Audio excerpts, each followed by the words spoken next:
who can't go into churches without vomiting. I still seem to be paying for that burning or vomiting or whatever. Oh man, what a weekend. What a weekend, man. What a weekend.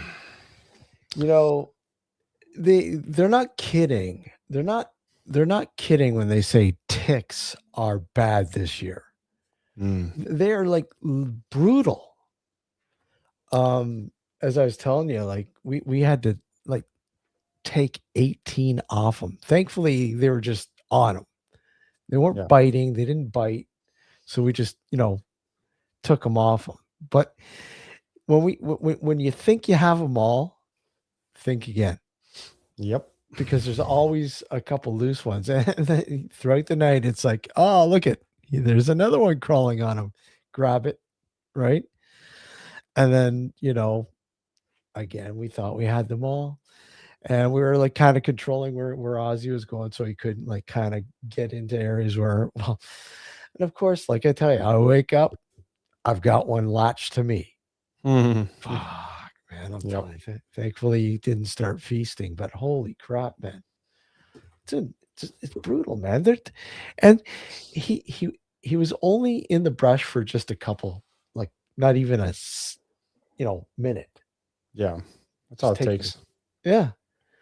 And then, man, yeah, they do, Michael. They do. They really do suck. They are a fucking nuisance, man. They're a pain in the ass. They're worse than a $2 hooker. Yeah, I mean, you really have to pay attention too. I mean, you got to watch it if you get bit, you got to make sure he's not feasting on you, man. And you never know. They feasting on dead flesh. Yeah. Check your closet. Ticks make nests in closets. Yeah, I know. Fuck, man. Oh, I checked. Okay, they're brutal, man. They are brutal. So, anyways, we basically got pretty much all of them, right? And there was a couple on them. There was a couple on him that because he's on a monthly thing, quite literally, if a tick or a flea bites them, they're dead. And it works because there's a couple of dead ticks on them this morning. So yeah, fun. Wow, always fun. Yeah, and I mean it's getting earlier. It's like tick season seems to be all year round. Yeah, it's unless we have a really cold winter. Yeah, well, they're saying even so, man. It's funny because I was reading this thing on the migration of ticks. They're saying because the warmer climate that is, it's getting warmer here and it's attracting them to come further north. And they're quite literally like all over the place now here in eastern Ontario and eastern Canada. But they're saying during the last ice age, there's actually a region here that had quite literally like melted already. And it was surrounded by, ice everywhere, but there was a small region here where the ticks originated from. And obviously they when things got warmer, they went down south, right? And as things stayed cold here in the north. But yeah, indeed, it's just very brutal, man. Just very brutal. Very brutal. And yeah, I wouldn't wish God, yeah. I've never seen so many fucking ticks in my life. I'm not kidding you, man. I believe you.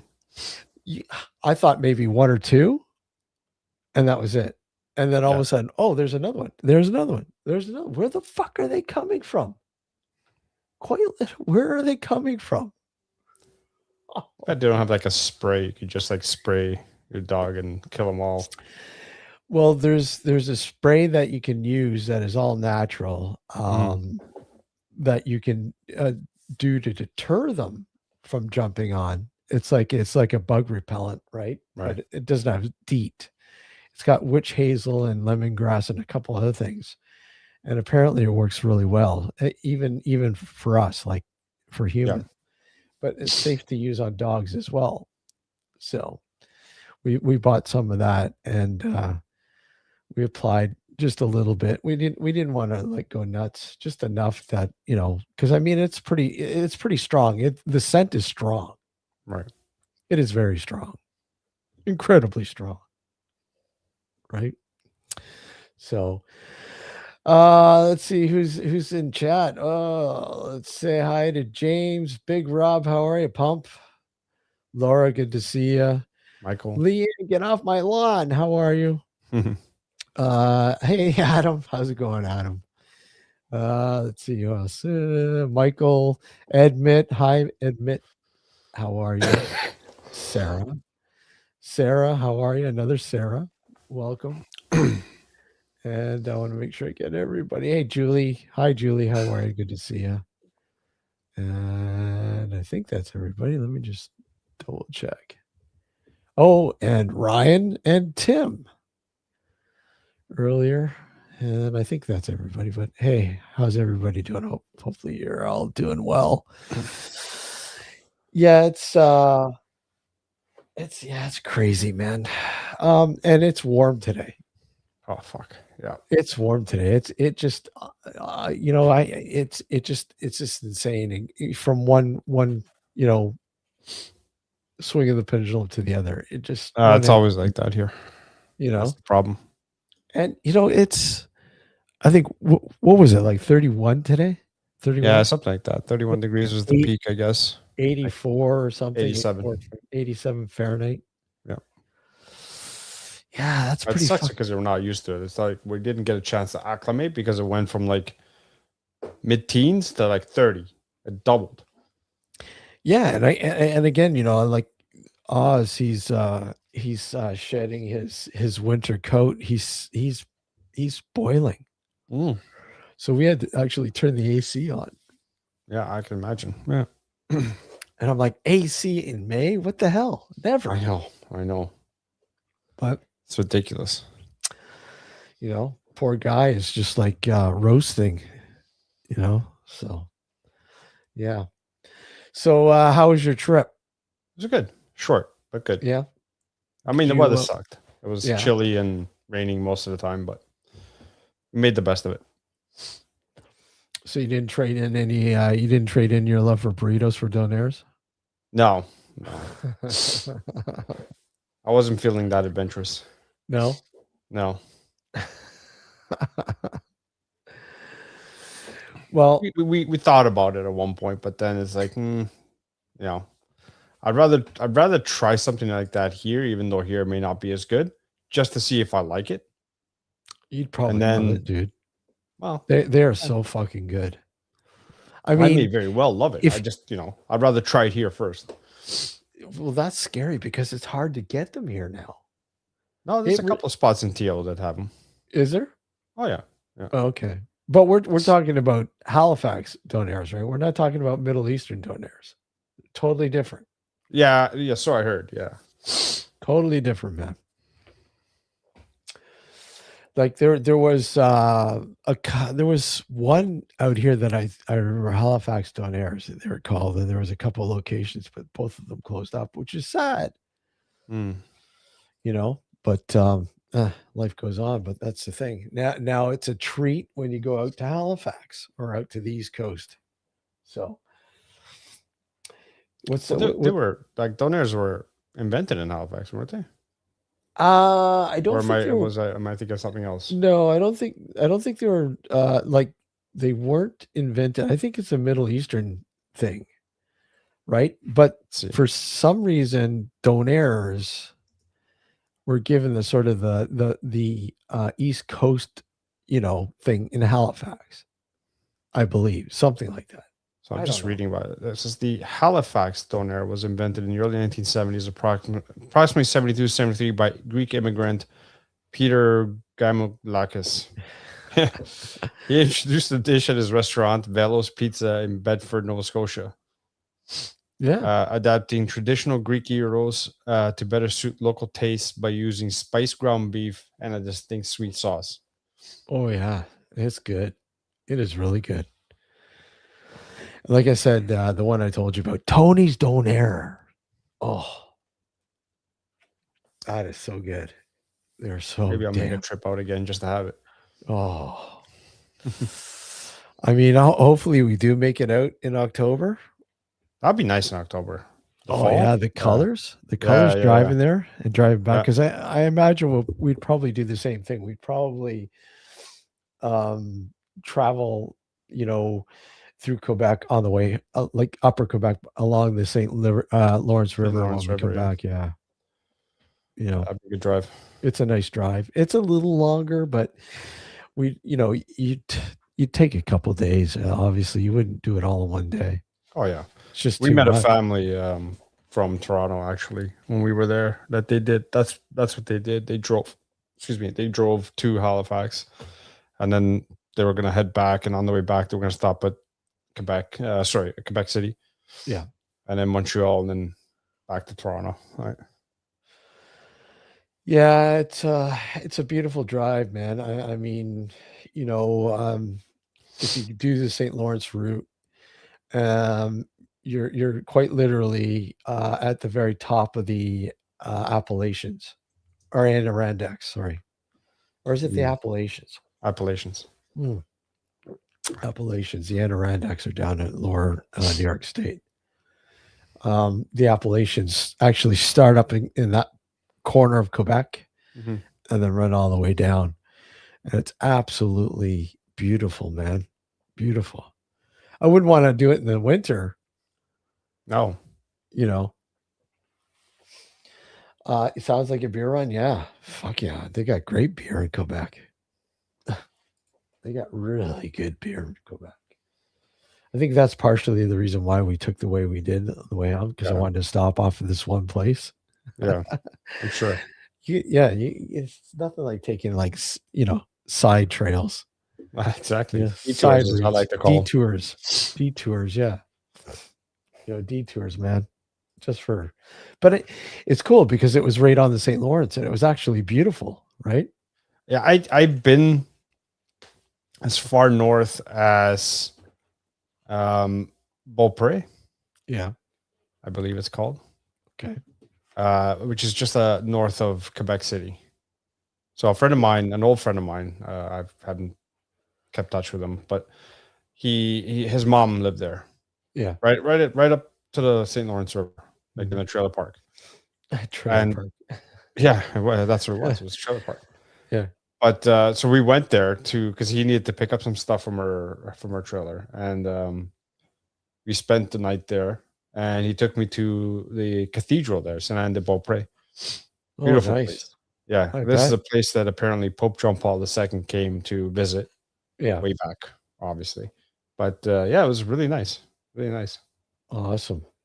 Yeah, it's The only problem was that it wasn't during peak season. It was off season, obviously, right? And he was telling me, he spoke French, but he was telling me, he goes, if you come here during off season, people won't speak English to you. They won't. Yeah, they won't. Just won't. Yeah. If it's during tourist season, obviously they will, because there's tourists there. But so he did all the talking. We just went to a bar and he ordered some beers or whatever, and he did all the talking. I haven't. I've been to some, pretty sparse areas of Quebec, and I'd heard that. They won't speak English. It's French only, and I'm like, I never really came across that. Depends where you go. Like, I mean, Beaupré was a very small place. Yeah. Right. It's not a very big town. It's and it's. I'm sure you'll find people who will speak to you in English, but for the most part, the locals will not, when it's not during high season. Yeah. Right. Yeah. Again, I've never really come across it. I mean, and again, a lot of people say, French have arrogance, and I'm like, I never really came across that ever. Neither have I. I mean, because they say, well, you're from Ontario. yeah. No. I've never. Well, I mean, I've never come across it either. Doesn't mean it might not exist with the odd person, but again, that may be the exception, not the rule. Look, dude, if you're driving into a small little Quebec town and you got Ontario plates and you got this big ass maple leaf decal on your car, they're gonna give you a hard time. Because you're not a Montreal Canadian fan. Mm-hmm. That's the only reason. The last standing Canadian team in the playoffs. Mm-hmm. Sad, isn't it? It is sad. Very sad. Very sad. I barely watched hockey at all this year. I really did not. I probably watched on a handful, like maybe a handful of games, literally this year, like from start to finish.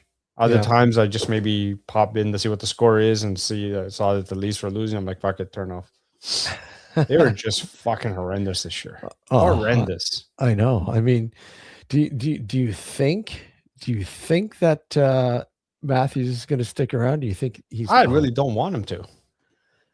I think a lot of people are like that.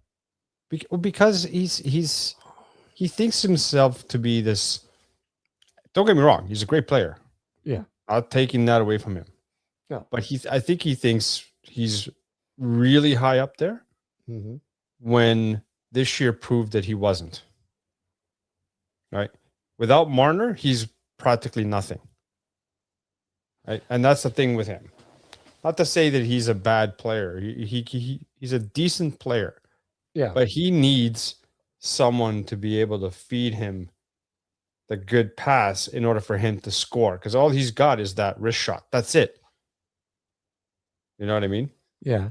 So, he scored a 60-goal season one year. But again, a lot of that is because of Marner. Yeah. Did you read what Ryan wrote? I've been to Quebec once. It was fun. But then... Yeah. You're lucky that's all that happened. We do have memberships now. You want to link us? Yeah, hit the join button. Hit the join button. It'll right be like below Bandcamp. Right down below. You join, it'll be like Bandcamp, Adam. Yeah, join. right beside our name. You'll see join analytics and oh no, that's me. Yeah, it'll be join next to the bell icon. Yeah, right by the bell. Yeah. Subscribe, join, like, leave your comments. Leave comments. Yeah. We need people to leave comments on these episodes. Yeah. It'll drive. Hit the joint button. Adam, at least joint. You can spell joint button. Better. Joint. Don't get out of joint. I'll take that for $1. Yeah, exactly. So you didn't really get to visit too many places that you really wanted to because you're kind of busy. No, not at all, unfortunately. Which kind of sucks, but I mean, hey, it does. Next time. I'm hoping. Yeah. And you didn't drive, you flew down, right? Yeah, we flew in and then we rented a car and we drove around the area. I mean, we went so we got there May 8th, which is the Friday. Like my daughter and I, Lisa was already there for the work thing prior. Yeah. So we met her in Halifax International Airport on Friday afternoon. Mm-hmm. Hopped on got the car, went to a hotel just near the airport. Stayed there the first night. Okay. Then we drove to Moncton in Saturday morning because she had a friend has a friend rather that's just lives outside of Moncton. So we stayed in Moncton the Saturday night, Sunday night onto the Monday, and came back. Yeah. To Halifax on Monday. And it's like 2.5 hour drive, right? Yeah, I know. It's honestly, it from Moncton to where we had to go was a boring fucking drive. It was really boring because we had to go through Toro. Was it Toro? Truro. Yeah, Truro. Thank you, Admit. Hideous channel. What? Admit just join our hideous channel. Thank you. It's all about perspective. Exactly. Yeah. But thank you. Hideous. But yeah, so you pointed out something about a wall that was pretty cool. Yeah. So most people who are listening right now live may not remember this, but we had on Jordan Bonaparte on a few years ago. Yeah. He's the host of his own podcast. At the time, it was called Nighttime Podcast. Now it's called Canadian Gothic. I got in touch with him because he lived in Halifax. He lives in Halifax, rather. Unfortunately, I couldn't get together with him because he was busy.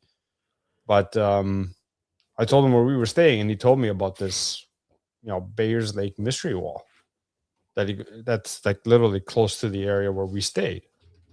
So it's essentially it was discovered. It's a ruin. So I'll read you a snippet from Wikipedia here. The Bayers Lake Mystery Wall are a series of stone structures and walls of unknown origin and uncertain age in Halifax, Nova Scotia. The ruins consist of walls outlining a small 5-sided building and a 150-meter wall with ditches, both made with flat surfaced ironstone slate rocks on the slope of a hill overlooking the Bayers Lake Park. The mysterious ruin posed many unanswered questions for archaeologists. The most simple and humble explanation suggests a sheep pen. Yeah. But some envision a military purpose, either a training installation or a defensive work. The walls are a protected archaeological site designated under Nova Scotia Special Places Act. So no one, even to this day, the speculation of what it could be, no one rightly knows what it actually is. Yeah. Why it's there, who built it, what the reasoning behind it is. And that's one of the reasons why Jordan was saying it's one of the most, unique mysteries in Nova Scotia, right? And that's the thing. I mean, and that's a lesser known one. I mean, obviously everybody knows everything about, Oak Island and the mystery that surrounds that. And there's some other islands too. It's not just Oak Island. I mean, there's several islands that, thanks, Admit. Oh, thank you. Hold on. I gotta like that, by the way. Yeah. Thank you for joining for another 2 more months. You're awesome. Welcome. Yeah. Welcome back or continue. Anyway, so yeah, there's other stuff that I was looking up. Okay. I know you have to skedaddle for a second. Yep. So I'm going to read a couple of things about some witch hunts in Canada. So back in 17th, 18th century. Okay, hold the early fort. French. You keep going. Yeah. It was called New France at the time, 17th, 18th century. Early French and British colonists brought their superstitions to Canada. Rene Bessard, not sure if I'm pronouncing that right, one of the earliest documented cases in New France, he was accused of casting a sterility spell on a woman who rejected him and her new husband. Don't know what that means, but anyway. Bourgeois was convicted of sorcery and banished from the colony. That was one incident. In the 1680s, Anne Lemarque, a Montreal tavern keeper who faced accusations of witchcraft alongside allegations of adultery and suspected infanticide. Okay. Give me a sec here. Yeah, it is kind of cool. It's actually very interesting. We kind of discussed this while I was out east. Steve and I were chatting about what to do for this show. The next one here, the 19th century folkloric trials. After the British took control, early settlements still experienced sporadic bursts of witch hysteria, though these were handled outside formal courts. The Kimball and Tennant accusations of 1816 to 1818 in the rural communities of New Brunswick, neighbors held communal rituals such as heating horseshoes in fireplaces to drive away a suspected witch. The Huron County trial, 1919, a woman named Maggie Pollock was charged with pretending to use witchcraft after she used spirits to successfully help the police locate stolen goods. Vigilante killings in northern Canada, 1900 and 1926. One of the darkest periods of occult persecution in Canada occurred in remote First Nations communities. Devastating waves of imported European diseases against which Indigenous population had no immunity caused panic and population collapse in northern British Columbia and the Yukon. Fearing the decimation of the communities, some Kaska and neighboring groups attributed the illness to local sorcerers, leading to a handful of tragic mob-led torture and murder cases investigated by the early RCMP. Next up, prosecuting fraudulent witchcraft.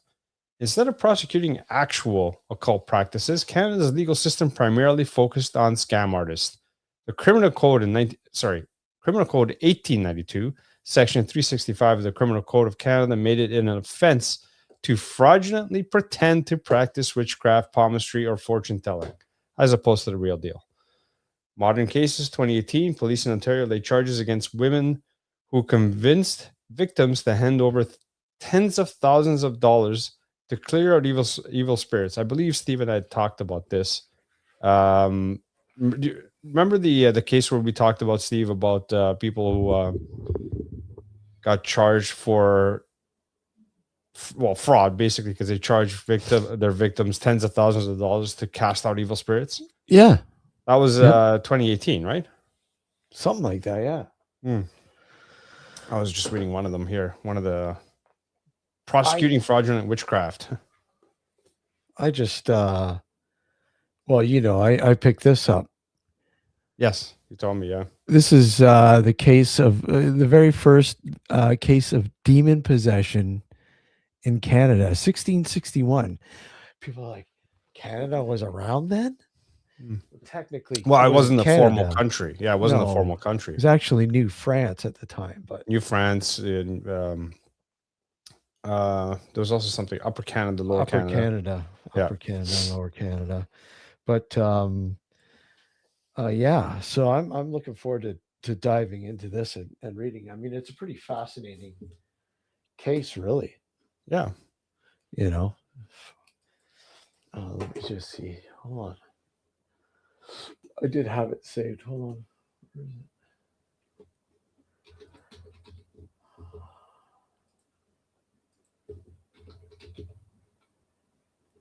is it? Okay. I'm just going to give you a quick rundown of the possession of Barbie, if whatever, Halle. Where is it? There's not really a lot about it other than what's published in the book, The Possession of Barbie. I'm just trying to find like a quick description of what it was. And again, we're talking about, witch hunts, right? And this is kind of what, led people, other than thinking that they're a witch, they're possessed by, demonic forces of evil, right? And this case, let me just see. This doesn't really talk. She was telling people that she was seeing demons. right? Oh, lovely. And complained of strange noises and flying stones. The local miller, Daniel Villay, was blamed for the infestation. So she was blaming somebody else, but yeah, it's a, again, it's like, when you think about religion back then, I mean, Christianity, Catholicism, whatever. I mean, demonic possession is, kind of a lot different than it is today, really, if you think about it. Oh yeah, exactly. Comparable to Salem witch? No, we don't have any comparable Salem witch trials. I mean, there were people that were on trial, but nothing major like that. I do believe there was a case in BC. I can't remember, what is it, in the 1800s, that a man was put on trial for killing what he thought were I can't remember, evil, something to do with evil, but they actually found him.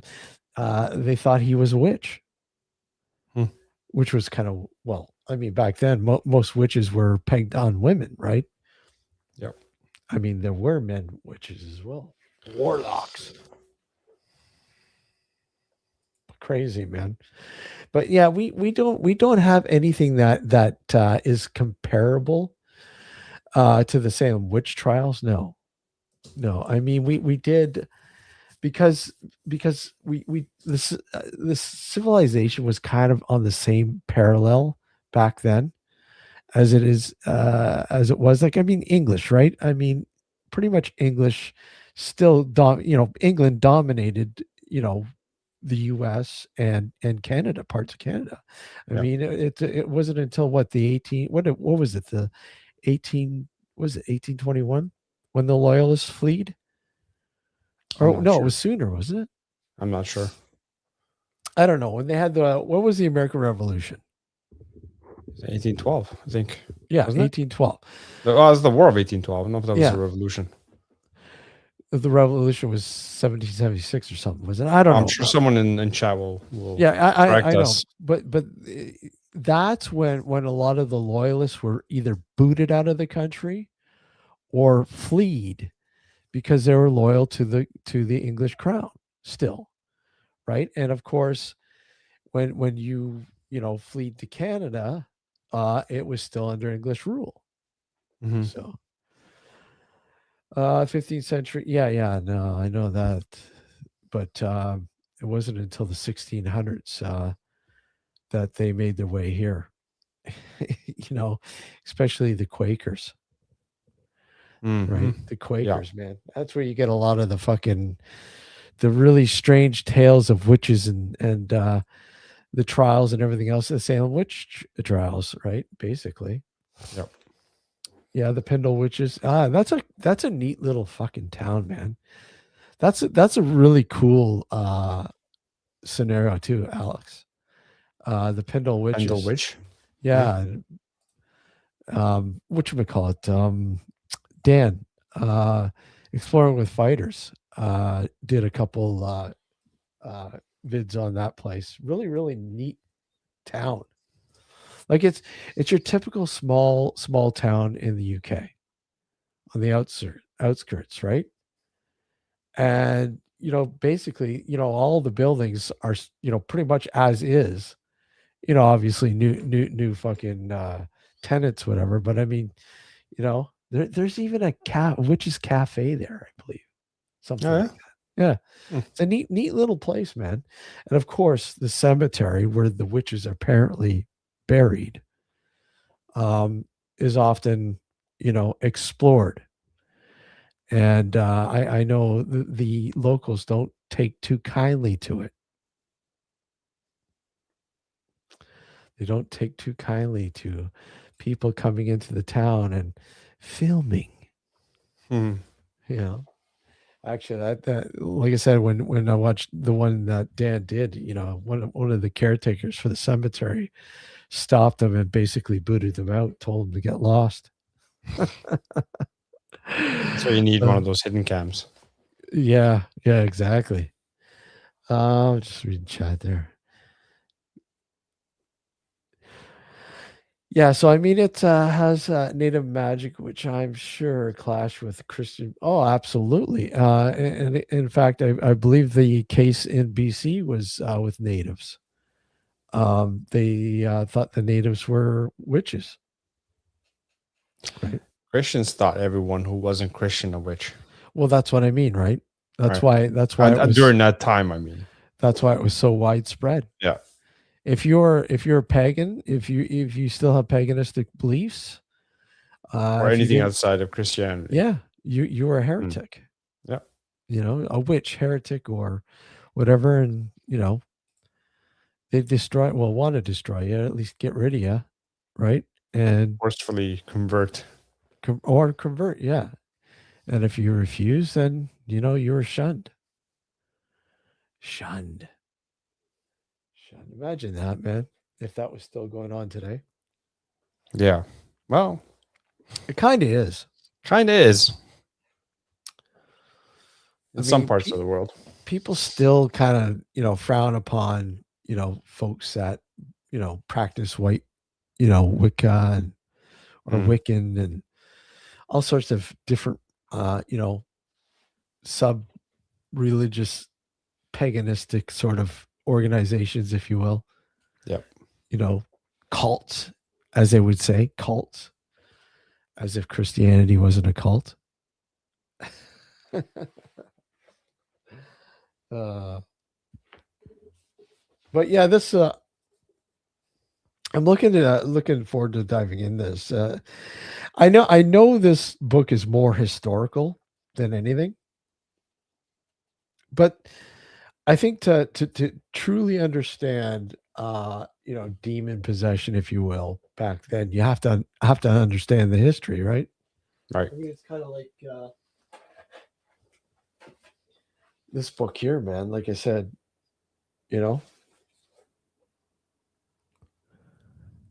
right? Demonology and witchcraft. Yeah, and this was 1881. So when you read this book, you're like, I can't believe they actually believe this shit. Yeah, sorry, 1884. Yeah, 1884.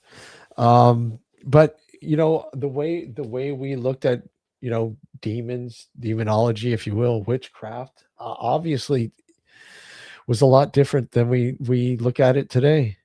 I mean, you were definitely very evil if you practice witchcraft, and considered in many cases a demon. Right? Gord's favorite. Summoning demon summoner. You demon summoner, you need to be burned at the stake. Demon, yeah. But yeah, well, like I said, and it wasn't. I should say, yeah. I think one of the biggest proponents now is social media. They demonize. You're like quite literally demonized by a group of people on many fucking platforms. I think that's kind of like the equivalent of how things were, say, 100 years ago.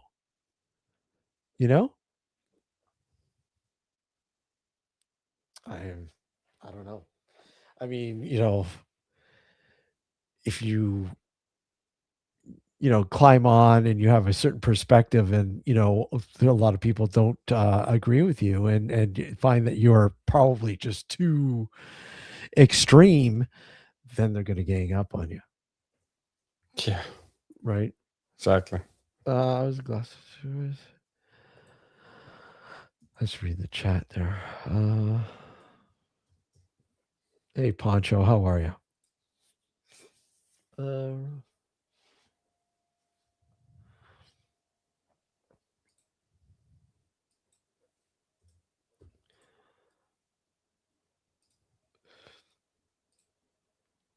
Yeah, you know what? I loved going through Salem. That was really a cool experience.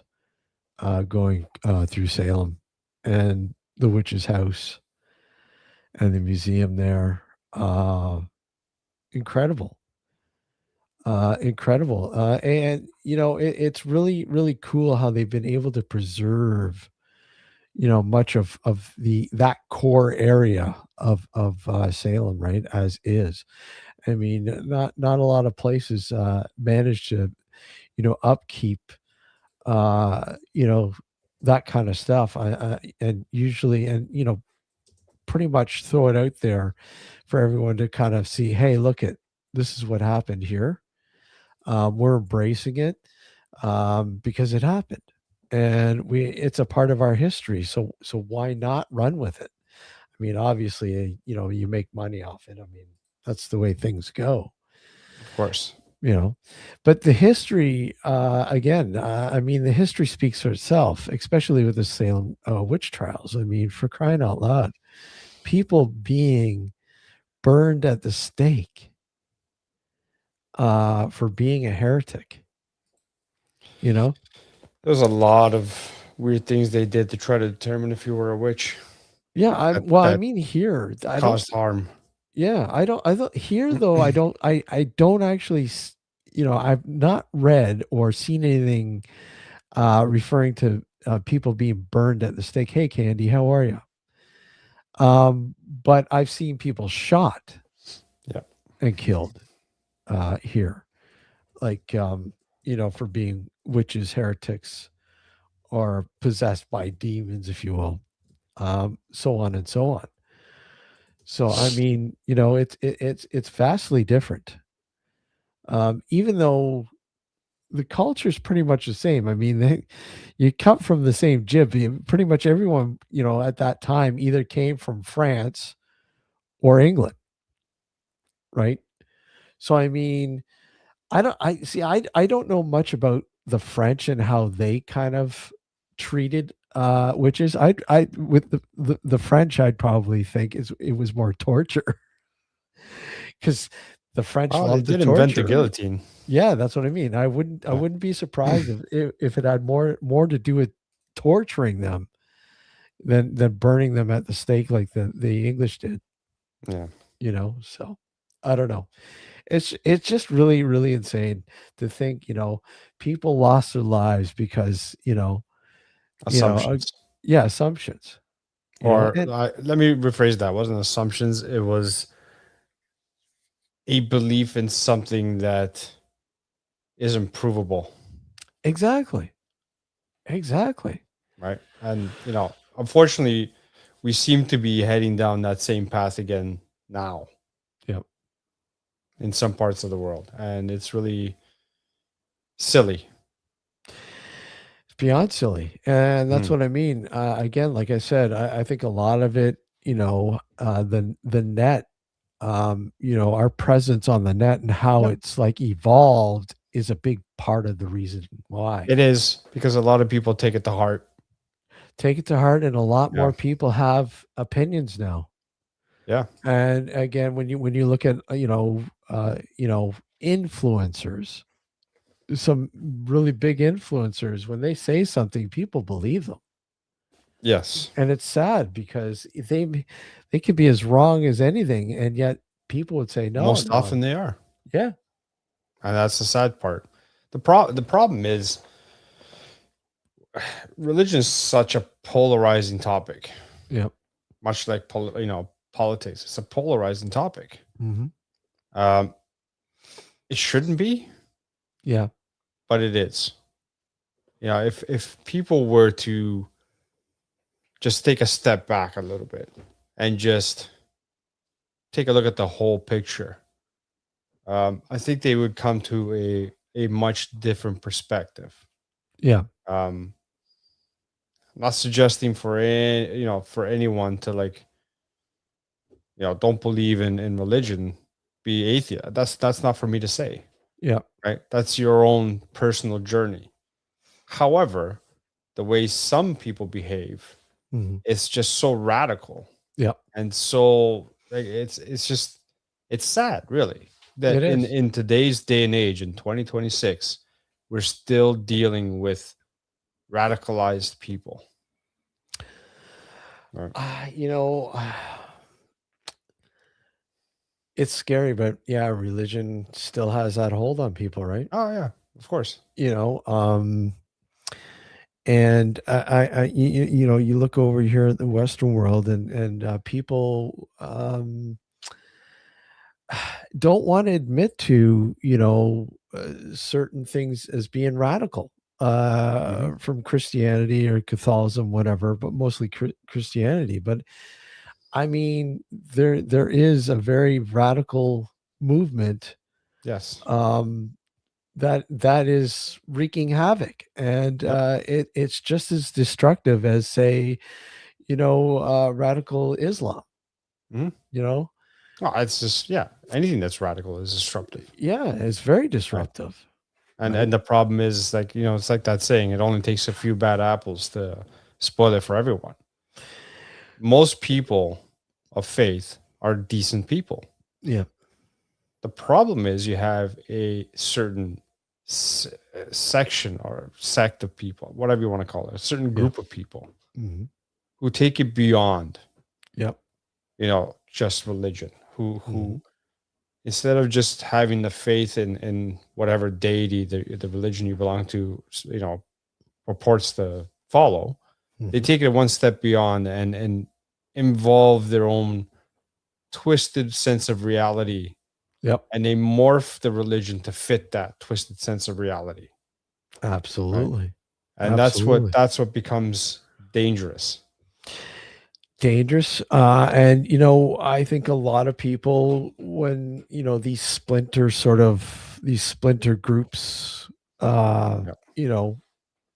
begin to gain momentum, there's always like a kind of like a face of that splinter group. There's that one person that people like literally follow and believe. I mean, we've seen it so many times, David Koresh being one, like, and we're getting into dark shit here, but I mean, that's what we're talking about, though. I mean, this is like the equivalent of the witch hunts back in the day. I mean, these people were fanatical.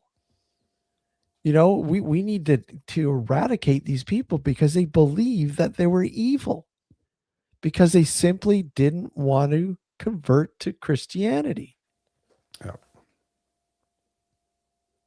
So I mean, it still goes on today. Every religion has blood on their hands. Absolutely. When it comes to stuff like that. Yeah. Like forceful conversion. Right. You look at a lot of the wars going on right now. Yeah. Are due to religion. Even though they don't claim it is. Oh, they won't. Why would they claim that? Yeah. Give it a bad face? No, absolutely not. But it's really sad because I think most people now, even though it's right in their face with the news and everything else and social media and that blah blah blah, don't want to deal with it. No, right? They don't want to have. Yeah, they don't want to have anything to do with it. It's depressing. It is depressing. It's very depressing, and most people just are stressed enough as it is with whatever's going on at home. Absolutely. The higher prices of everything, gas, food, and rent and everything else. They can't, I shouldn't say they can't be bothered. It's not so much that they can't be bothered. It's just that you don't want to tack on yet another thing to your mental load. Yeah. Mental load. To bring you further down. You know what I mean? I know it sounds kind of nasty, but it's mental load. But yeah, it can be very depressing when you try to follow all this stuff that's going on and trying to make heads or tails of who's telling the truth and who's not, and who's right and who's wrong, and a lot of it's perspective, but some of it isn't. Some of it is very objectively bad, right? Yeah. Oh, absolutely. And there's no subjectivity to it. It's objectively bad.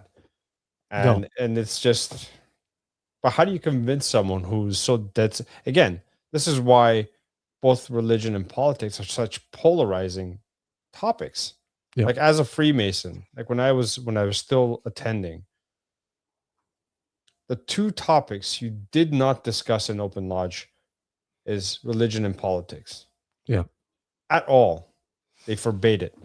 Yeah. And if you did, you were, told to leave, basically, in a polite way. Because of the fact that both those two topics are so polarizing that they will inevitably cause an argument. Guaranteed. Right? Because so not everyone's on the same level.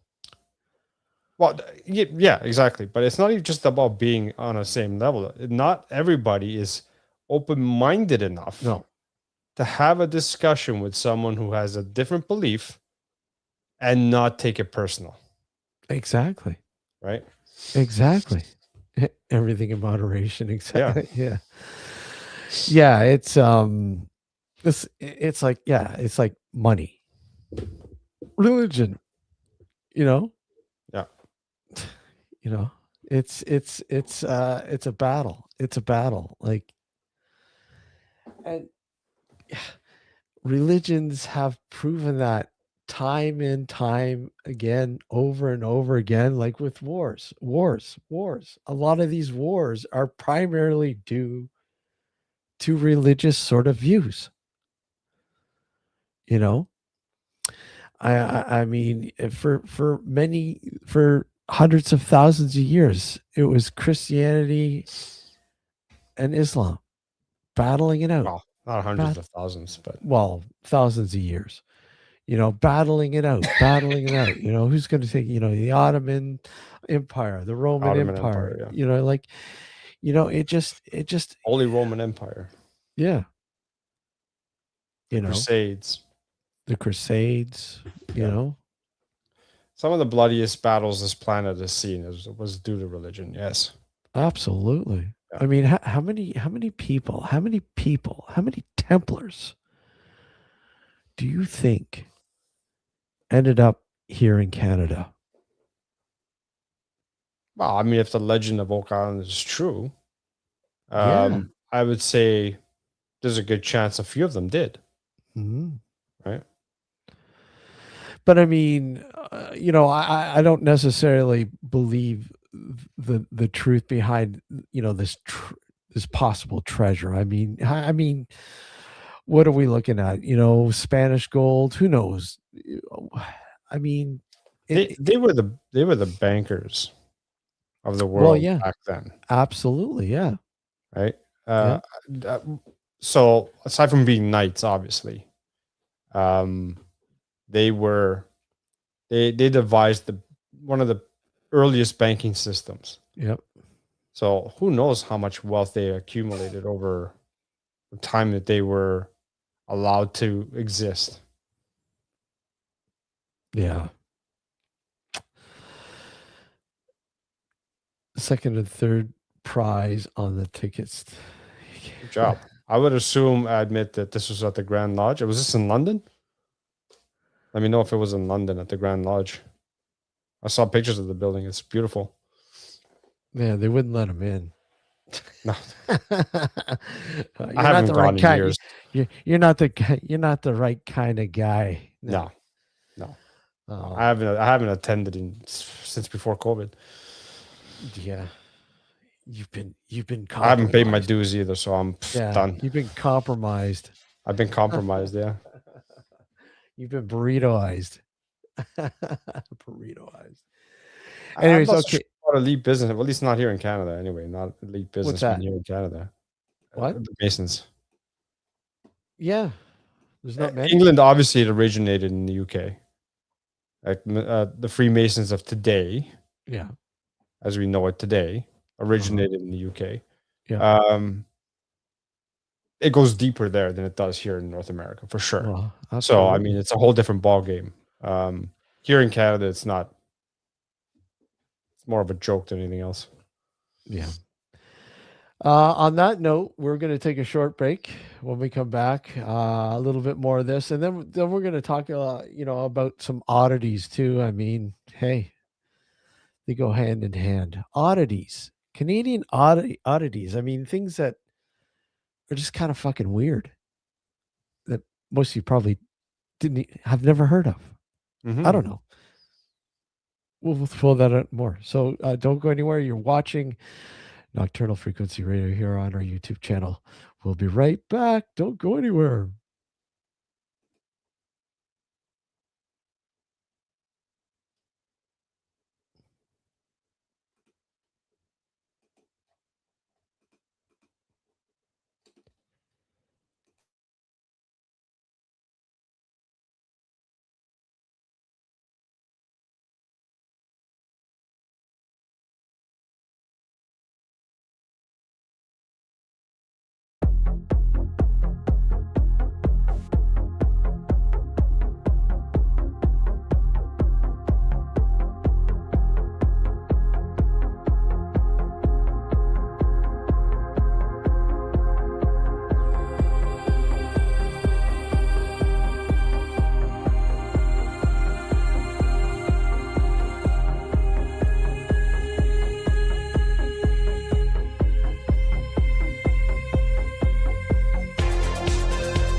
Richard Palmisano, the founder of the Searcher Group. It's a paranormal company listed in Canada.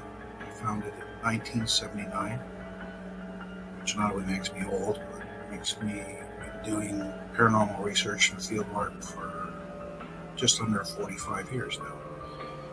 I am also an author, researcher, and lecturer on the paranormal. I've written 6 books now.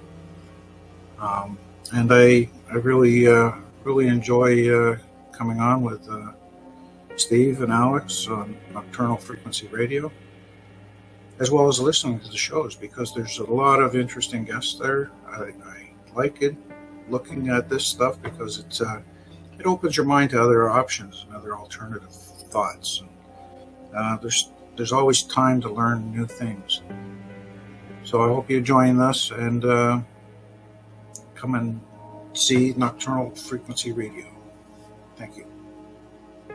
So let me ask you, what makes for good radio? My 5 favorite songs all day long. Play it again. No. As many commercials as physically possible. What? No, why would that be good?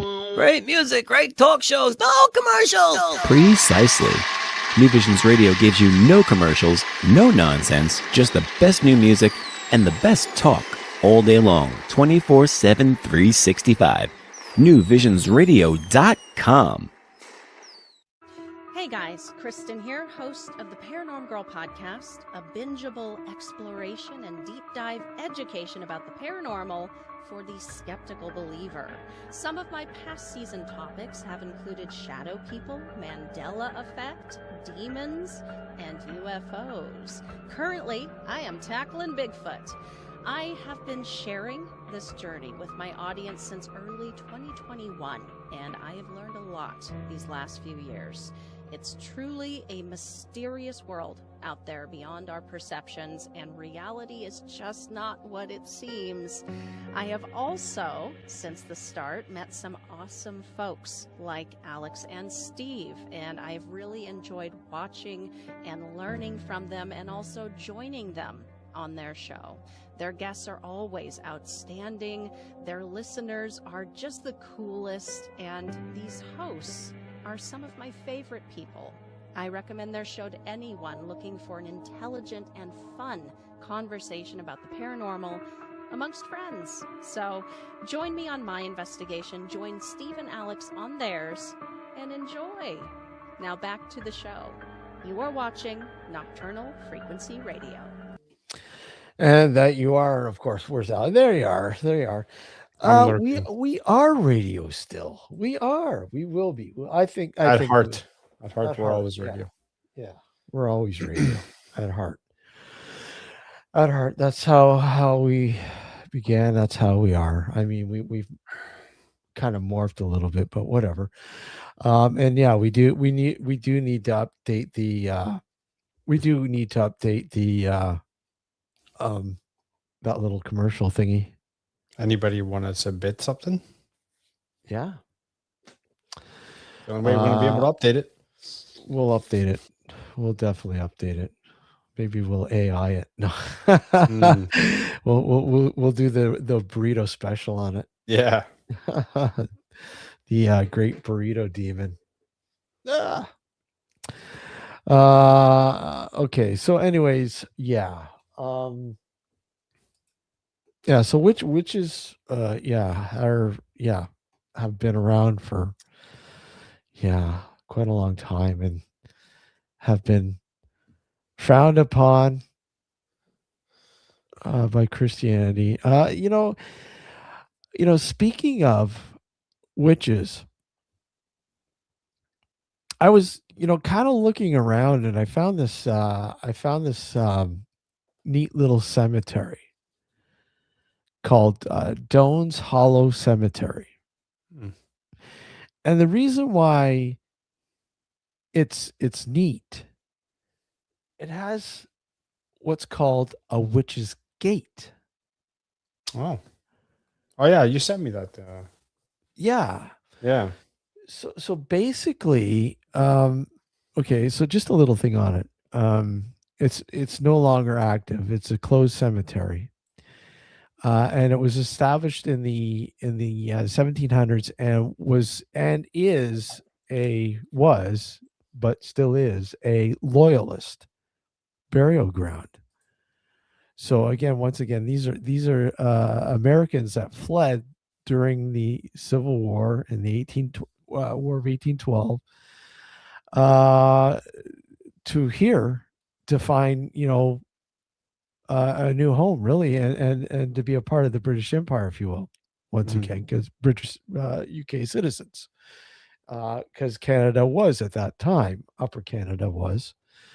So many loyalists, as they were called, fled north and have lived here, are living here, and many of them became very prominent, politicians, you name it. A lot of them had large parcels of land, and so anyways, this particular cemetery was established in the late 1700s. And again, the thing that is really neat is this Witch's Gate. So the site is famous in local folklore for its unique entrance, and I'll show you.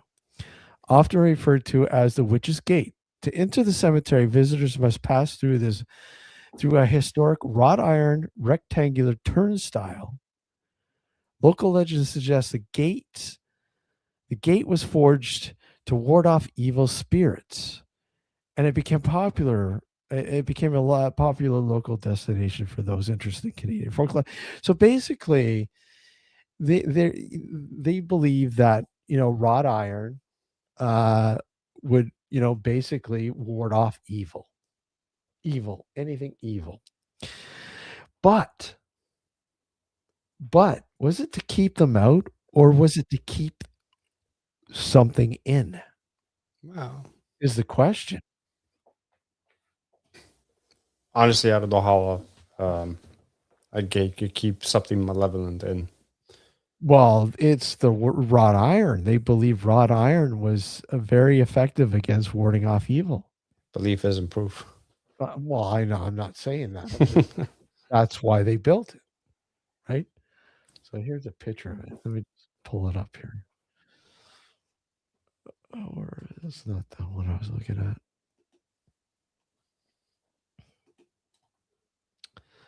Pictures. I hate the ones that are on Facebook because they're a pain in the ass. Yeah. Okay, where are we? 6 more. Okay. I'm going to enlarge it. Did I enlarge this?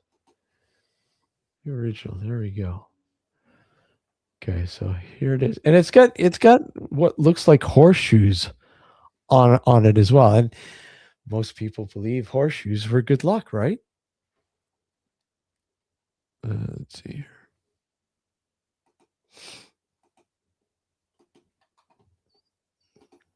I'm more apt to believe a 4-leaf clover is good luck.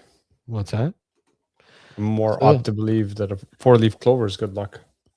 That's pretty cool, though, eh? Mm. It's not the only cemetery that has what's called the Witch's Gate. There's actually a few cemeteries, a couple in the U.S. and some in, I believe, in England. So here's the question I have. Yes. Immediately comes to mind. So this gate was designed to keep whatever out or in, however you want to view it. Yeah. What about the rest of the fencing? I don't know if that's the original fencing. I don't know. Right. I know a lot of cemeteries will use wrought iron fencing. I admit, Alex, wink if you love me. What?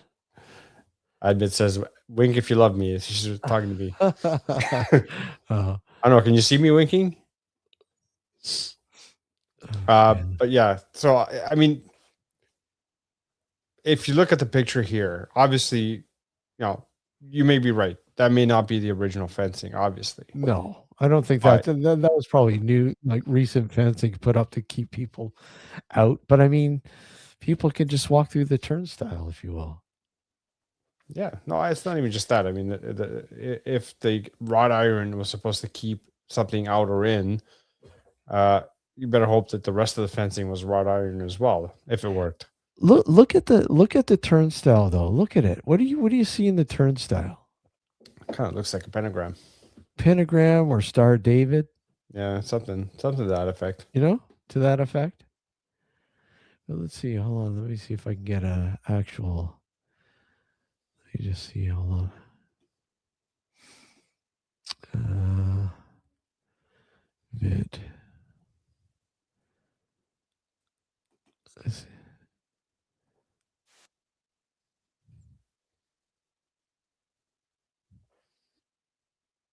Hold on. Let me see.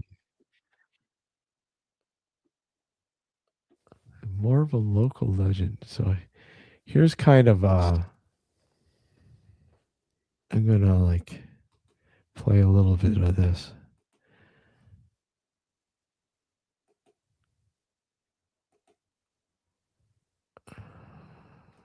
Just at the fencing. Okay, so here we go. I'll play this. This is actually really neat. Where are we?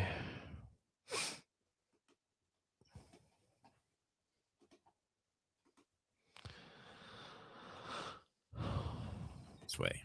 This original wrought iron gateway features a unique turnstile entry and is known locally as a witch's gate. I say locally because I think some of the story here is more of a local legend, but it does have ties to some more widespread superstitions from the time in which this gate was built. It's been said the gate was installed with the purpose of keeping witches out of the cemetery. There was a fear of witches desecrating the graves and doing who knows what else in the cemetery. The iron the gate is made of was believed to have the power to repel supernatural beings like witches and spirits. The gate also features horseshoes on both sides of the entrance. Today we think of horseshoes as good luck charms, but originally they were also used to repel the supernatural. So here's where I'm going to cast some doubt on this story. Aside from a few recent posts about this specific gate, I wasn't able to find any other mentions of witches' gates anywhere. While rare, there are a number of other cemeteries with turnstile gates, and there was nothing written about them which mentioned witches either. There is, however, lots out there about iron fences around graveyards. Not so much about their ability to keep the supernatural out, but to keep it in. As we mentioned earlier, in folklore, iron has the ability to repel supernatural beings. This was a fairly common superstition, and many cemeteries and burial plots had wrought iron fences put in around them. The idea, though, was to keep the spirits from escaping. At the time, some people believed that the spirits of their loved ones, or perhaps just others from in the graveyard. So yeah, there you go. Give you a better understanding of it. Local legend, but again, maybe you might want to put the link in chat just so people can go look at it. Yeah. Hold on, let me just bring this back up here. Oh, where did we go? Where did we go? I'll put the link in the chat.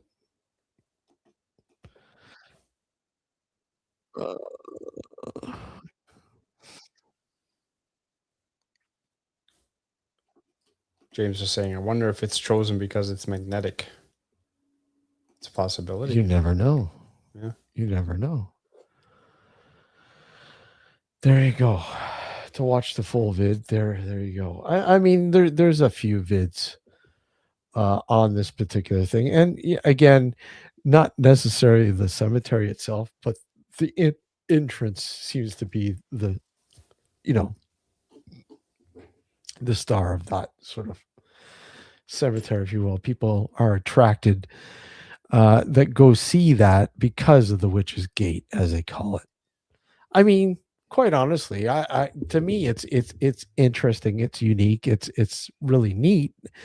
Whether I believe it or not is a totally different story. But I mean, I don't think the point is to believe it or not. I just think it's really neat that sort of folklore, if you will, is still present. Yeah, some superstitions are very interesting to read. Yeah. I have a book somewhere. Gotta see if I can find it. Based on like superstitions of years gone by, obviously. It was pretty. Yeah, it'll take me forever to find it.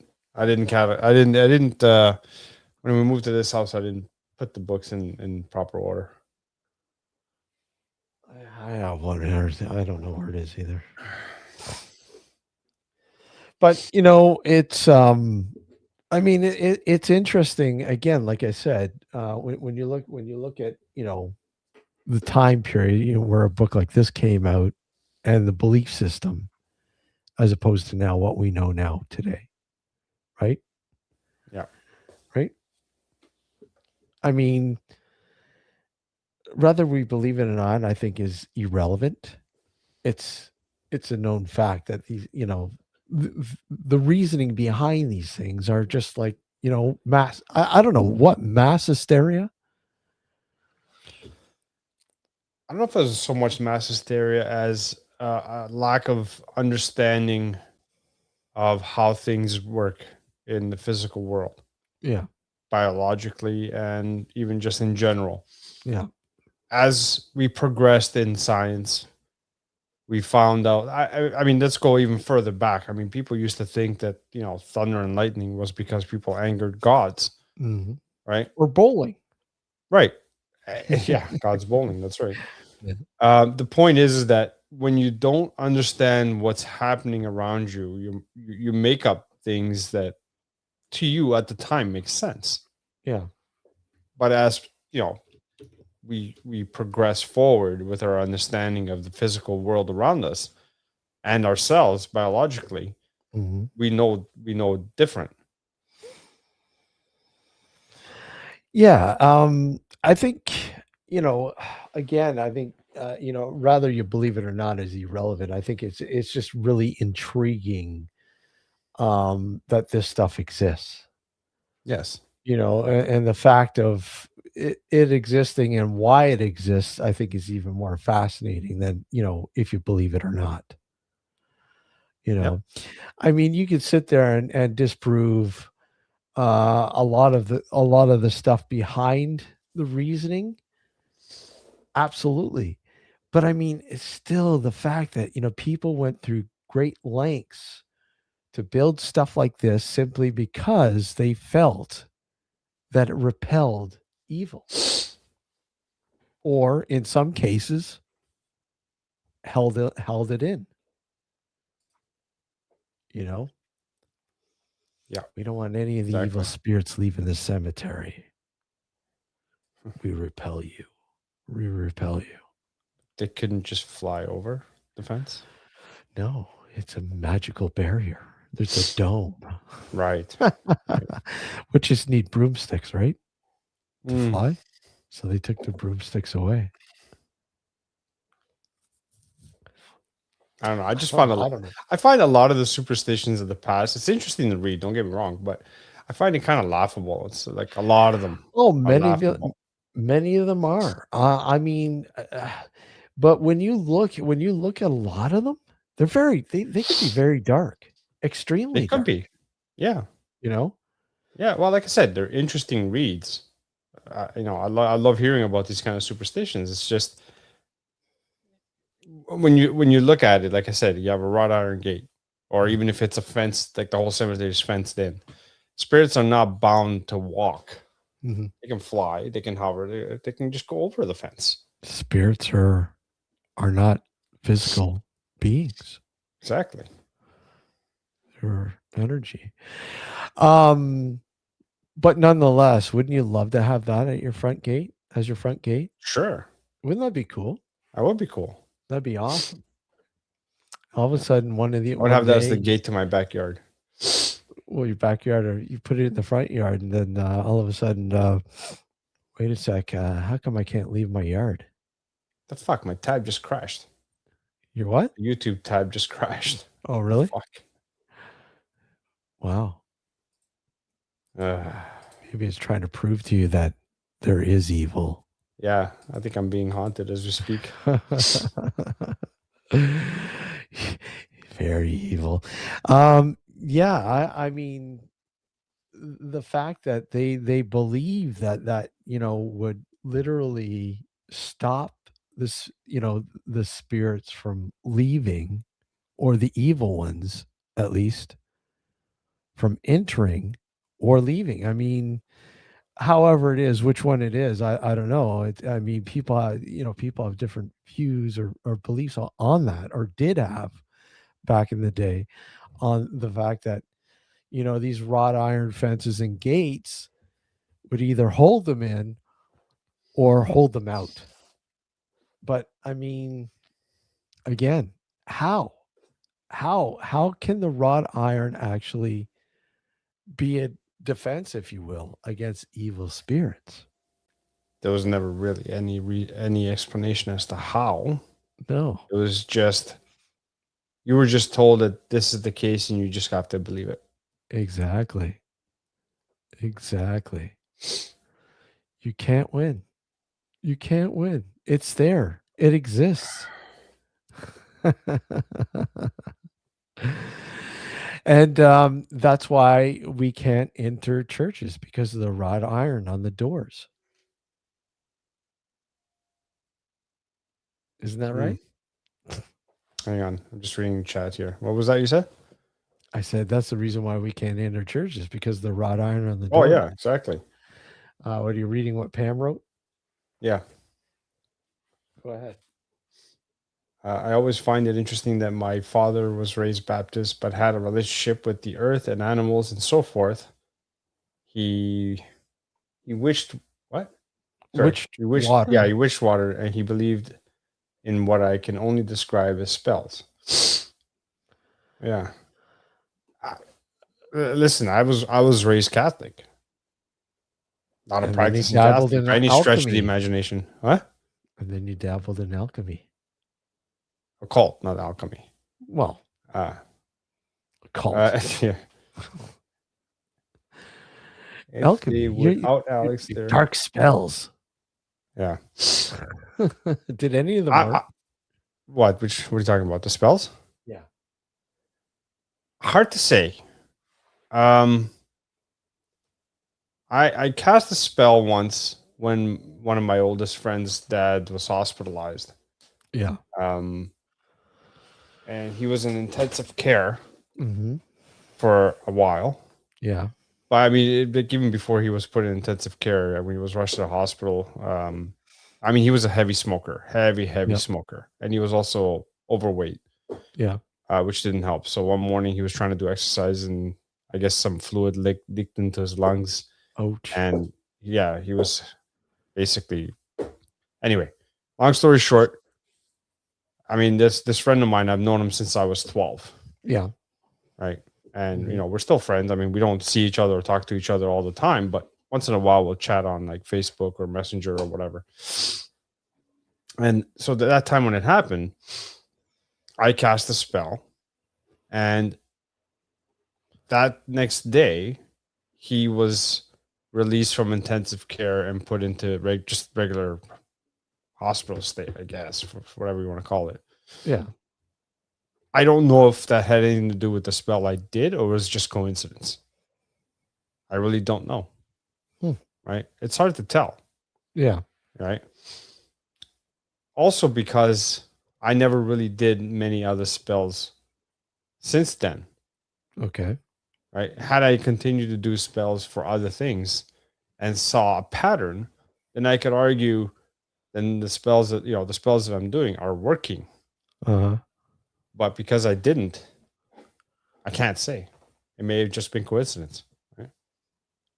Intriguing. Yeah, I mean, yeah, that's really interesting. But I mean, the fact that you would actually do something like that, where many people wouldn't even think about spells. What? Yeah. People don't necessarily will dive into something like that. Generally speaking, no, unless you're a practitioner. Well, yeah, but right? I mean, I wasn't a practitioner by any stretch of the imagination, but I did it, right? Yeah. It's the creation of you know, an act, a thought, energy. Right? Right. So it's basically mind over matter. Yep. It's essentially what it is. Mm-hmm. If you want to simplify it to its bare minimum, right? Yep. That happens even on a day-to-day, day-to-day life for non-believers. You're taught throughout your life, even if you're not a religious believer, if you don't believe in any of this stuff, Mm-hmm. You're taught, you have to think positive, and good things will come. Yep. That's a form of spell, right? That's a form of spell work or magic, if you want to call it, not necessarily spell work, but magic. Magic, all magic is, from my understanding of it, is essentially you're shaping whatever it is you want to do. You're willing it to happen. Again, mind over matter. Yep. The ritual part, that like the spell casting, if you want to call it that, or whatever it is, the ritual work that you do is designed to help you focus Mm-hmm. your will to that end, right? But nevertheless, at its bare bones, it's mind over matter, right? Which happens, like I said, Admit said intent. Exactly.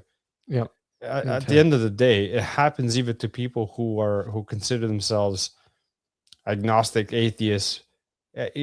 Obviously, just by saying you need to have a positive attitude, and don't have a negative attitude, because then everything will look bleak and gloomy. But if you have a positive outlook and positive attitude, again, you're affecting change. Mm-hmm. Mind over matter. Yep. It's a form of magic. Mm-hmm. Right? In that sense. Exactly. It again, it just makes you think, quite literally, that if you are, if you believe in what you're doing, you can achieve anything. You can basically, it will happen. Intent, right? Yeah. So, yeah, interesting. And oh man, that's yeah. So going from Witch's Gate to intent, interesting. But I mean, it's all in all an interesting little thing, that the Witch's Gate. I mean, it's something that you don't see every day. And certainly every freaking, abandoned pioneer cemetery doesn't have them. Right? Yeah. I know. Fuck.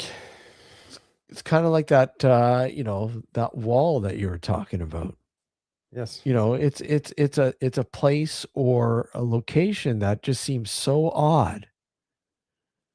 And there's a reason for it, but what exactly is that reason? Even though the Witch's Gate, people kind of know the reasoning. Well, they kind of think they know the reasoning behind that. It quite honestly could be just a fancy turnstile gate, right? Could very well be, yeah. For the loyalists that were buried there. That's what it could. That's probably what it is. I mean, when we looked at it, I mean, when you look at it a certain way, you said, pentagram or a Star of David, or you see that image. So, I mean, and all it takes is one person to say, "Oh, no, that's a Witch's Gate." They believed that it warded off witches from coming into the cemetery and disturbing the peace. Yep. That's all. It just takes one person to say that and bang, you know? It's like today broadcasting something online. Either people believe it or they don't. No, you're full of shit. No, I believe him. He hasn't lied to me before. You know what I find, and I can't say this is the case all around the world because I don't know that. Yeah. I can only talk about here, like in Canada, and even to some extent the US, because it's not too dissimilar in that sense. Uh-huh. But everything lately seems like everything's become polarized. Everything. Yeah. Not just religion and politics, but even like something so minute can become polarizing. I just don't understand where this stems from.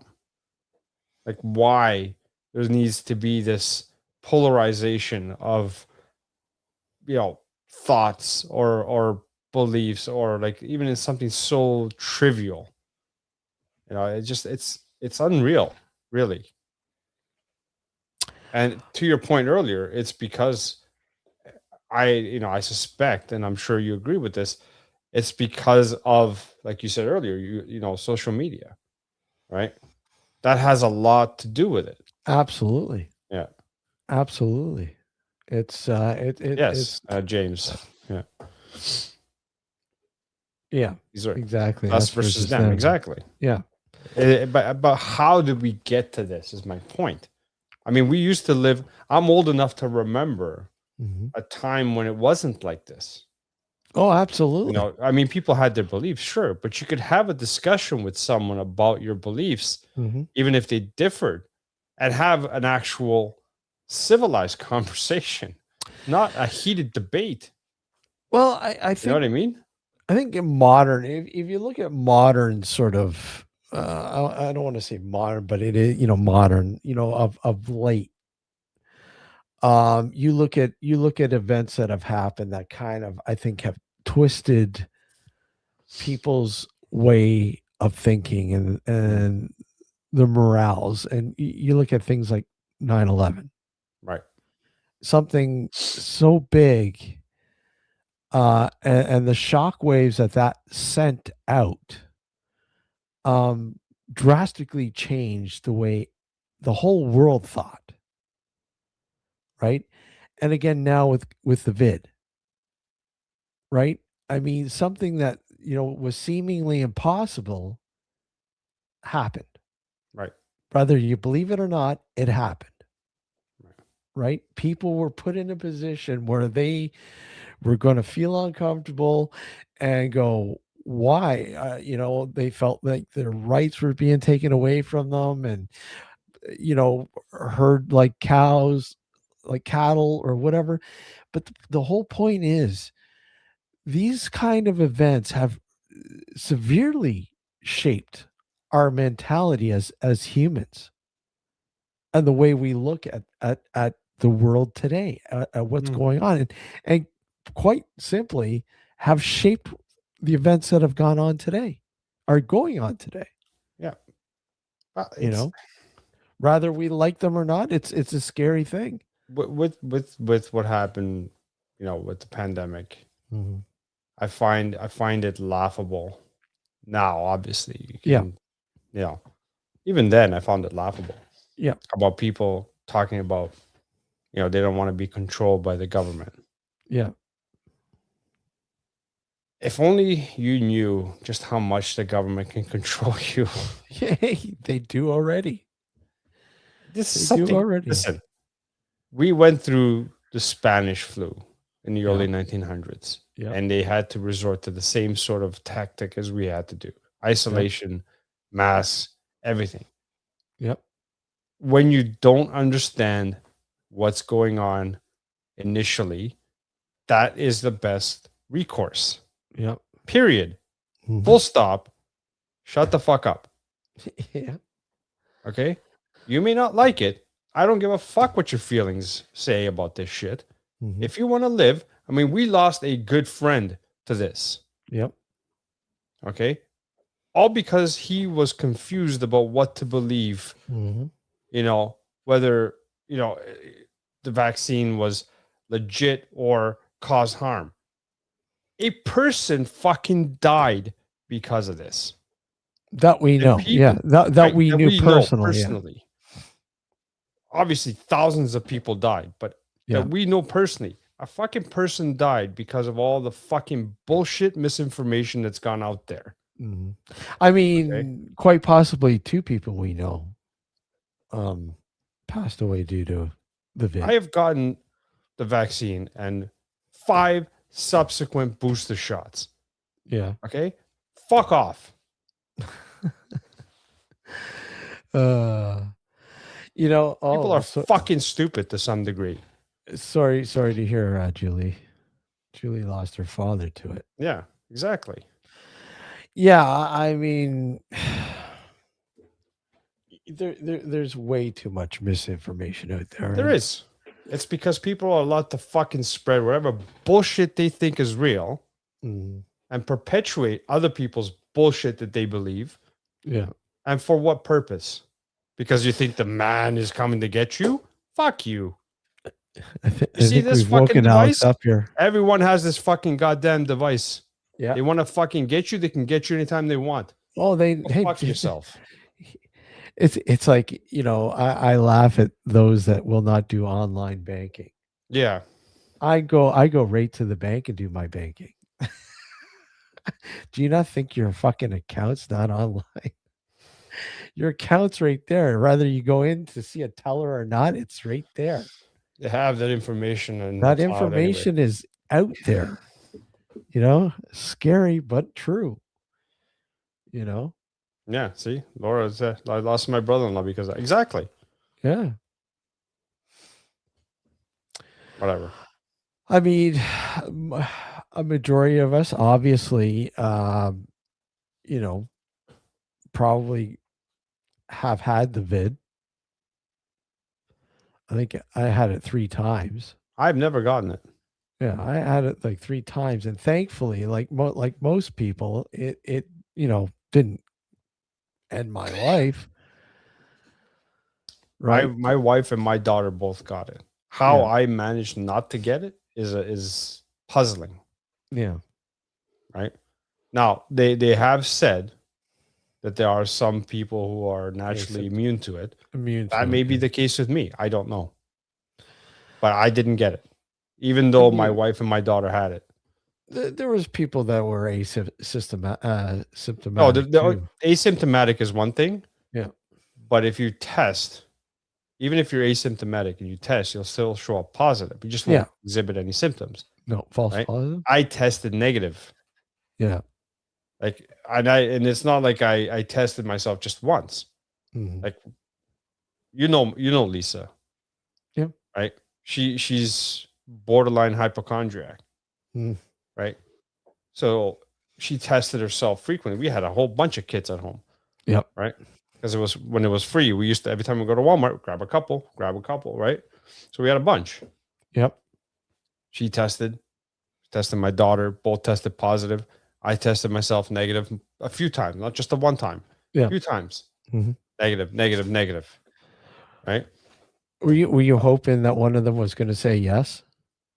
Positive? No, I didn't. No, of course not. But the point is, it's weird how someone so close to me, who had 2 people who were so close to me, got it, and I didn't. Yeah. You know what I mean? That's what's puzzling. Right? And especially, when your daughter catches every cold and everything because of her situation being in the school and everything. Right, and exactly. You've gotten you've been sick. I've gotten sick. I've gotten sick a few times because I just got, before I went on vacation, I was sick. I had to be on antibiotics. Yeah. Because I got strep. Right. But COVID, never. Weird. It is weird. It's extremely weird. I mean, I had it 3 times, and all 3 times, it was never really. I mean, I think the first time was probably the worst, and it wasn't really. I had the flu, and it was worse than it. Yeah. I had a flu. And for some people, that was the case. Yeah. It was brutal, man. Yeah. This was, I just lost my taste. smell. Mm-hmm. And I just, I had no energy for like, 24, 48 hours, whatever, right? I mean, it took like a few days to get my sense of smell and taste back, but I mean, that was the worst of it. Right. Right? That was the worst of it. I never, never really had any issues that, people who were unfortunate. But the thing is, we're talking about, somebody we know who passed away. He had underlying issues too, which made it Right. Which made it worse. Made it worse. And Of course. that's And why he, if anybody, should have gotten vaccinated. exactly. If you Right. have an underlying condition, you do need to, boost yourself up. You need. Hold on, Alex. I'll be right back. Yeah. Hold the fort. Where am I going to go? Well, sorry. Didn't mean to go off the handle there. Admit, I wanted to ask you something. You mentioned something about wells, holy wells. I'm trying to find it. I mentioned Runwell. Have you heard anything about Runwell? Running Well Mystery. But there's a book written by Andrew Collins in the UK about that. Let me know, because that seems like an interesting story. See if I can find anything else to talk about while Steve is gone. Hang on. Screw this shit.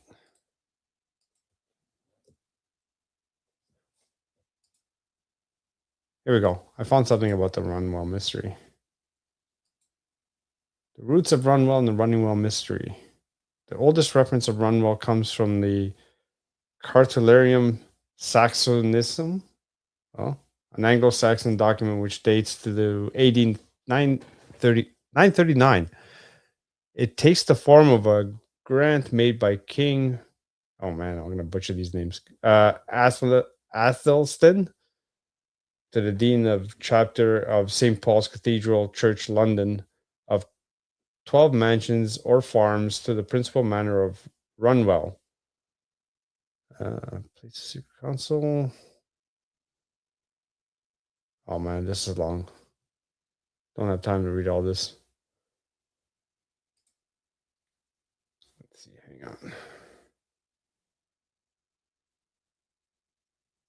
Oh, you haven't heard that one. Okay, look into it. It seems like a pretty interesting one. Let me see if I can. Here, I'm gonna add the link.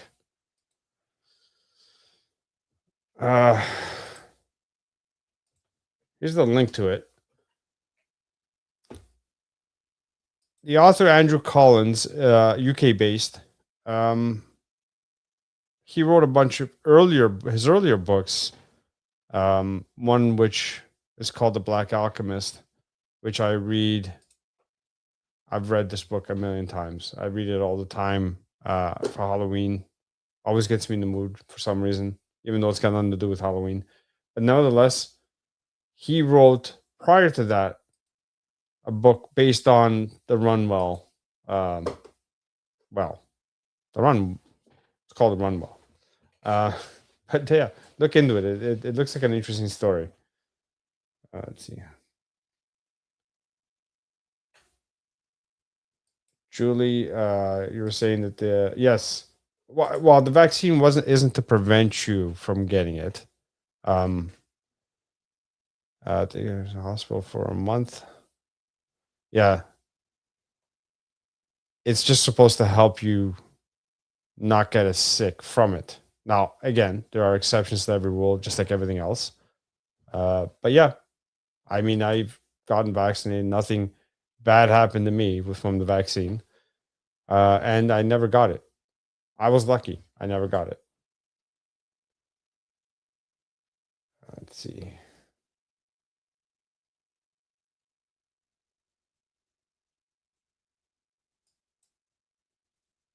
Okay, let's see what else I can bring up.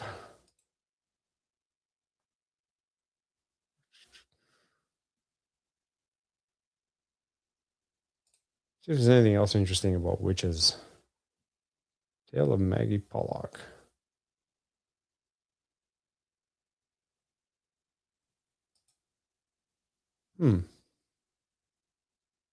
Canada's last witch trials. Women accused of fake witchcraft. Ah, yes. Kind of touched based on that one. Whitewell and Glastonbury.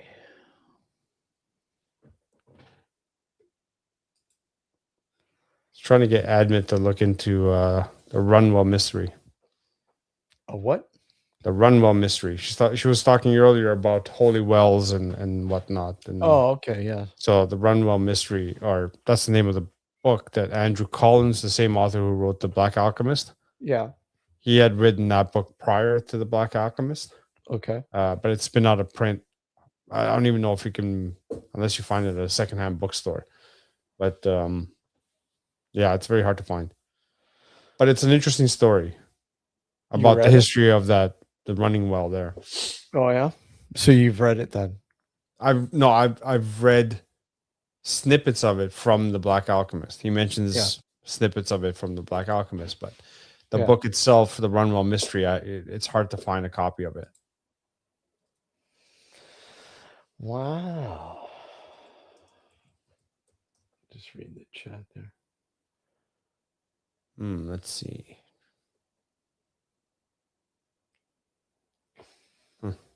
Yeah. I mean, very difficult to find. Yeah. Anyway, yep. I mean, yeah, lots of really good books are like that. That's when I like I said, I keep bringing this up. When I tracked this guy down, it was the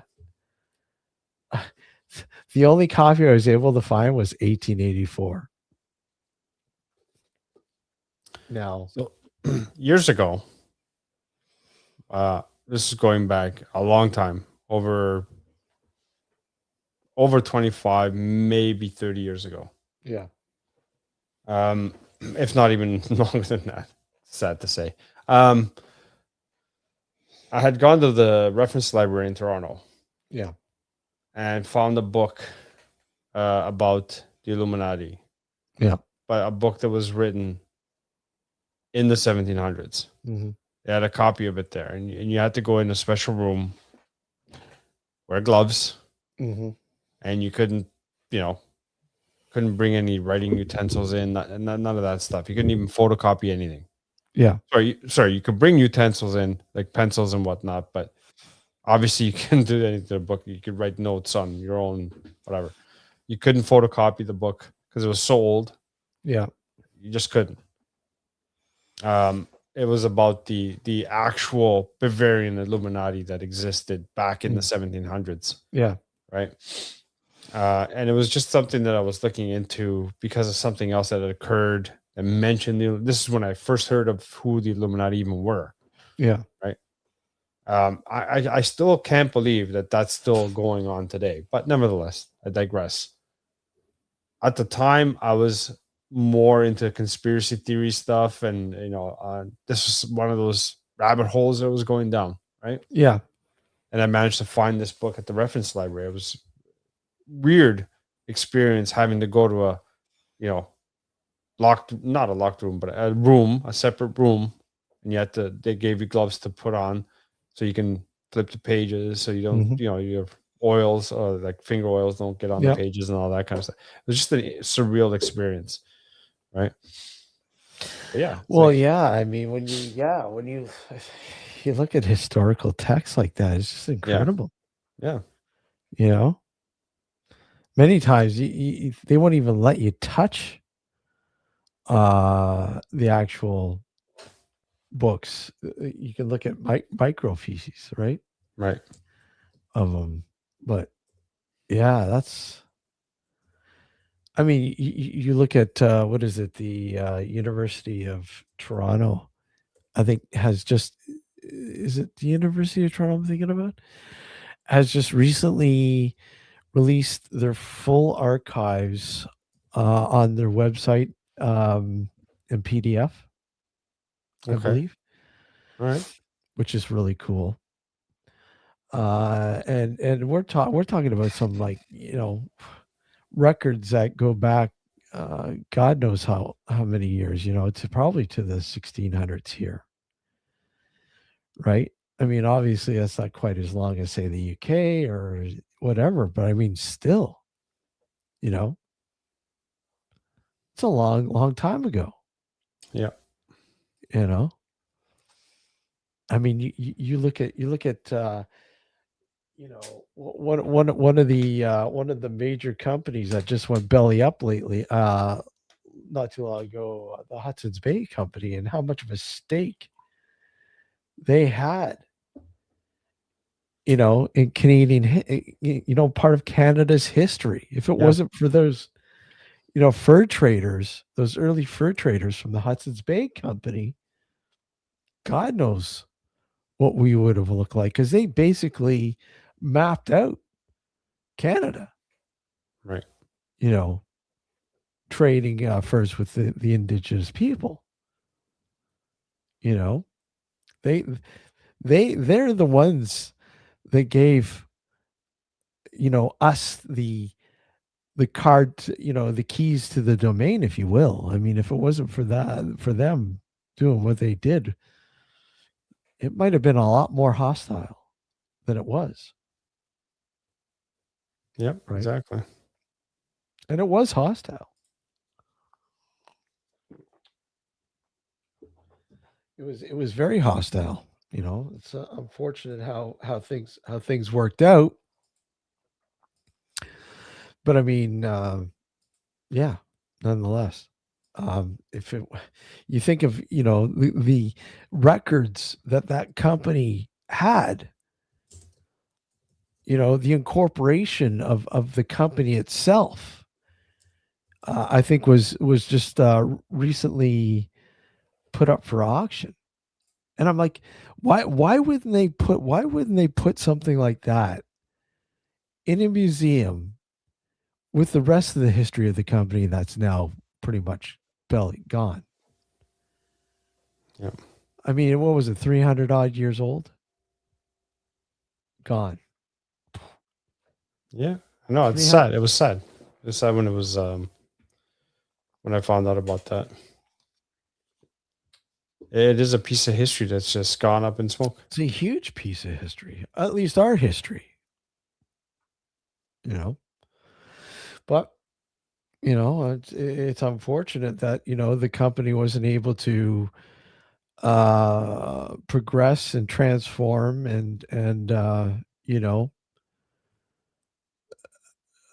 I don't know, assimilate with what was going on. I mean, you obviously, this day and age, you have to be inventive. You have to be really inventive to stay alive, because there's so much competition is fierce. Yeah, well, the online retail space has changed. Yeah.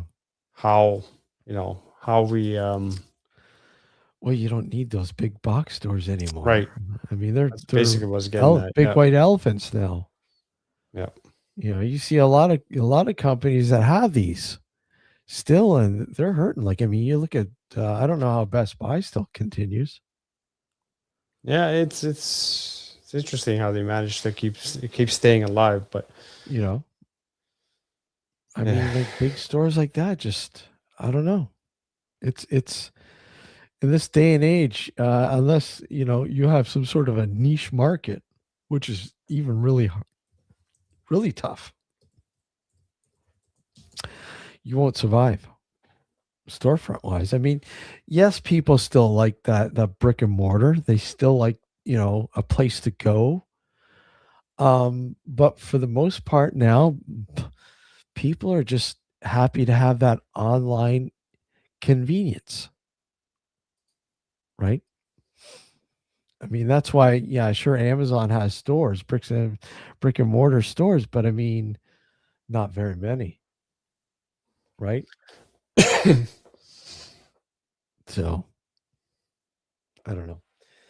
But anyways, that's about it. We're out of time.